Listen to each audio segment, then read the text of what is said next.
passports. But let me tell you, sahi enda ushika watu 30 mahali. Ni wangapi wataongelea kuhusu passport? Ni mmoja ama wawili. Now, that is the problem. But when agency calls, we go for the very urgent things. Like for now, hiyo ya passport, yes, tutaitackle. But for now, ukiambia watu wa mashida ya passport watoke kwa watu 10. Let me tell you, ni mtu mmoja atatoka. So mwingine ako zile za mimi hata sijafikiria kupanda ndege. Ame back off. Na ndio maana kama jana unaona watu maandamano ziko within kijijini. Though Kite kulikuwa na maandamano. But unajua kwa nini hakuko nuku kwa vijijini? Because ile agenda ili mentionwa, maybe mtu anaona mimi hata sijafikiria hii story. Now, that means let us go to ile agenda yetu. Ruto must go. Why is he going? Let us spread the gospel. Anaenda kwa sababu ya wizi. 1, 2, 3 pesa ya NHIF. Wizi wenye wanarudishwa kwa CS ni wenye walifanya hivi na hivi. Like kuna tembe kanikuwa naeleza mangu naambia, "Mom, do you know mtu alirepigi mtoto wa 6 years old? Mbona anarudi? Mom, hatutaki watu wako washikuwa na scandal." That common language, we really need it back. The final one. Madam amesema kuhusu prayer. Let me tell you, huyu mtu amekuwa akituchezea na kanisa. Na nao ni high time pia sisi tutamcheza na kanisa. Si anajifanyanga ndo anaenda kwa kanisa. Juzi nimesikia akisema ati sijui atamalizia nini.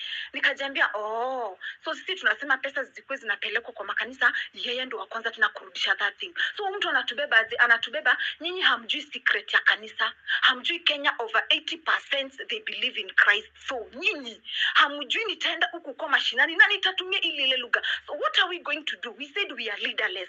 Therefore, we are non-denominational. We don't have mimi ni KG ama mimi ni MPC ama mimi ni Catholic. See, alienda na hiyo system. Now we are going in the same system. We are leaderless. We are non-denominational. And please, let us have this.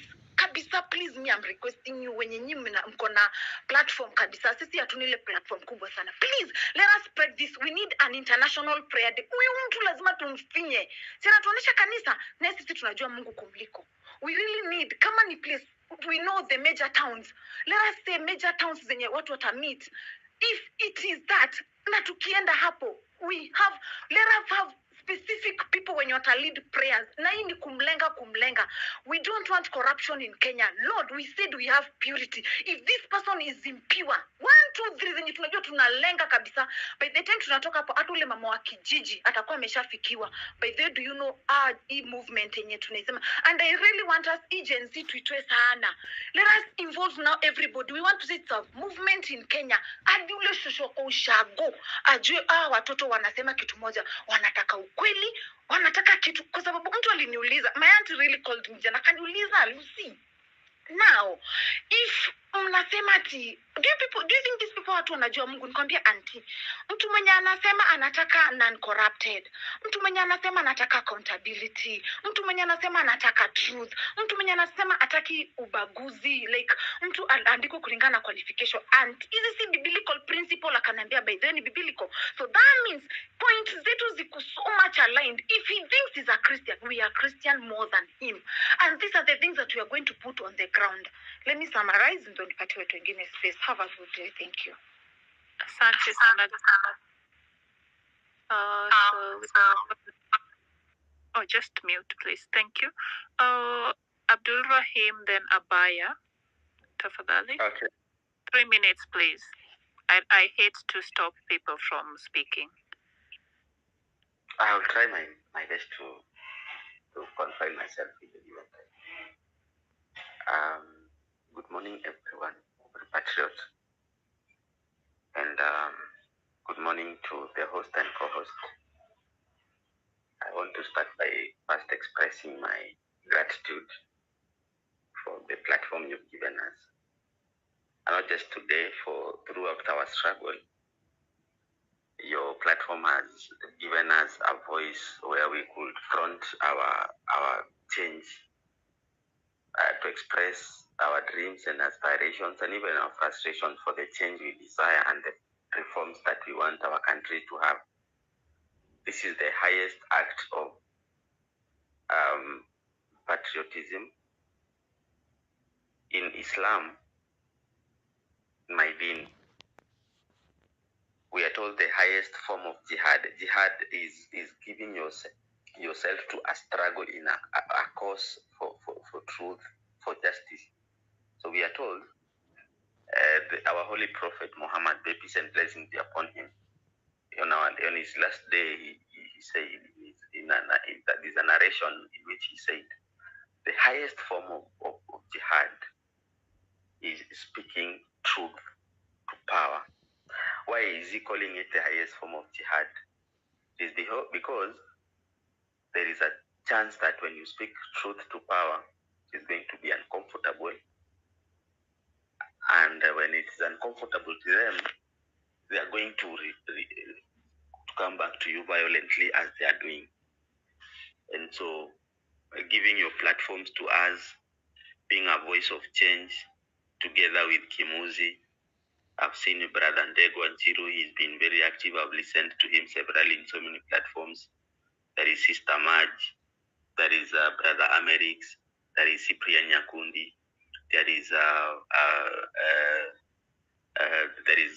Afrocentric and Rukibe. You guys with massive following are doing a good and a patriotic act of giving citizens and faith of the Yambo of Law Society of Kenya. You're giving us a platform for citizens to express and imagine a new Kenya that they want to live in. So I want to start by thanking you, my brother Hilary and my sister Lady Justice, and say that our support, our patriotism for this country, when we finally reclaim our land, your loyalty and patriotism is going to be repaid in installments. Having said that, I am waking up to a very heavy heart this morning, seeing what was happening in Mirema, Githurai, and Roysambu, and the area around Kamiti Road. I feel the words of Francis Gaido the day before we went for demonstrations, that when you guys occupy a particular place, do not leave, because even if you leave, they're going to follow you back to your homes, to your estates, to your villages where you live. The words have come to fruition, and this might inform our next course of action. This might inform our change of strategy when dealing with this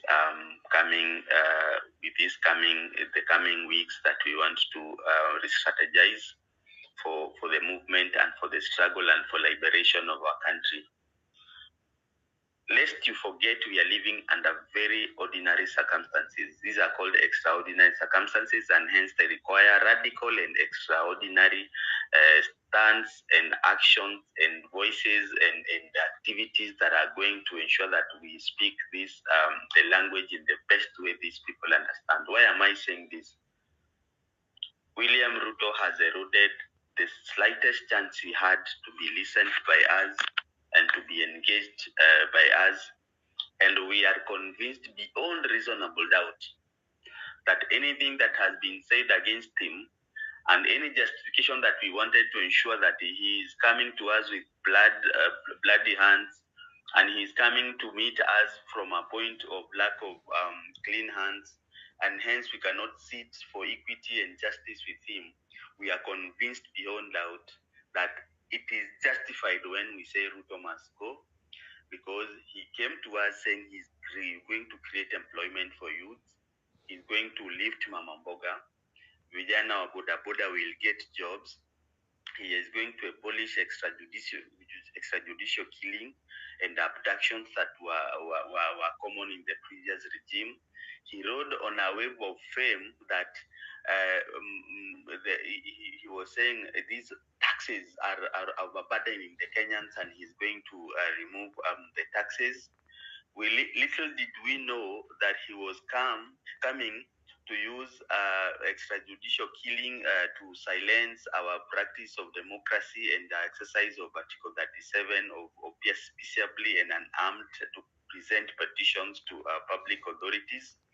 Little did we know that he was going to be a puppet of the IMF, the World Bank, the Bretton Woods institutions, and the West and the NATO to implement and to exercise globalist agenda and use Kenyans as lab rats to see whether GMO foods can affect humans, the interaction of the GMO and the human genomes, and whether we can be coded into some globalist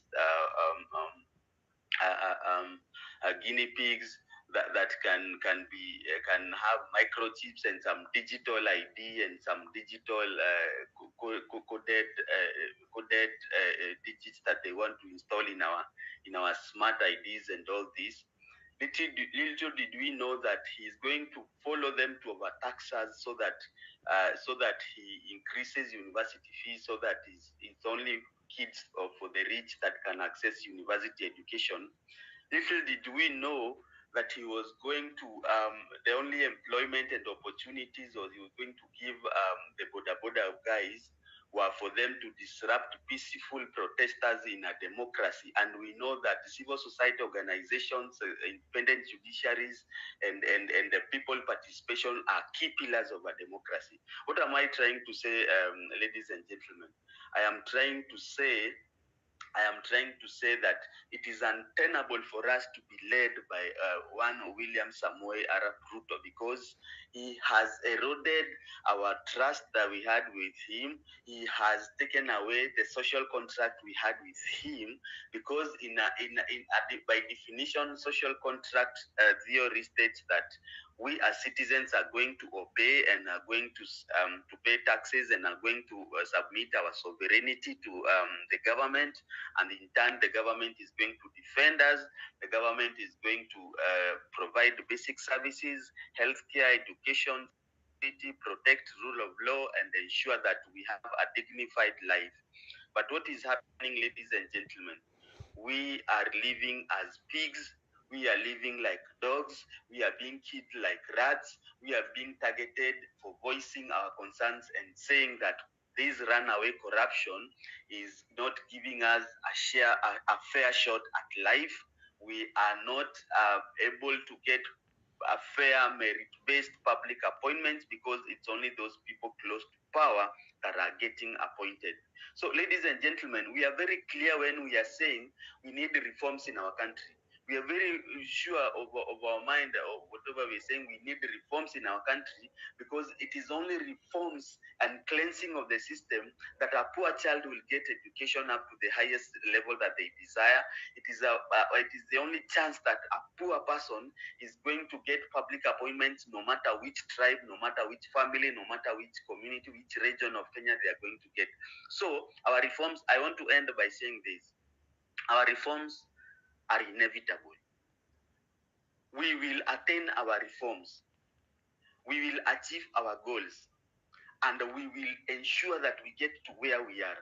It's a matter of strategy. Number one, all the bigwigs needs to come together. And Hillary, I am looking for you as one of the persons that has given us a platform. I am looking for you. The number you gave me is not going through on WhatsApp. Kindly reach out to me, because I would love all the people that have a platform to host one platform, one major space, one citizen assembly in which we all discuss and say the way forward is for us to be unified. The divisions and the fight that we are having, we need to end. All the differences that people have been having, Twitter A or Twitter B, needs to end. All the jealousy that people have been having, and all the hatred people have been having against each other, we need to set them aside for the sake of our country. That is the first